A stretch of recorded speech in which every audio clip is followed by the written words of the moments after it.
Happy Easter po sa inyong lahat. Laging alalahanin na hindi ka nag-iisa sa iyong kabiguan at pagkaligaw ng landas. Para sa mabuhay buhay, tayo na po at magkapet padasal.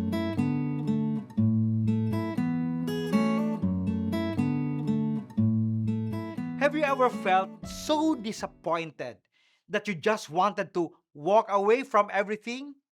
The disciples on the road to Emmaus were walking away from their faith because their dreams had been crushed.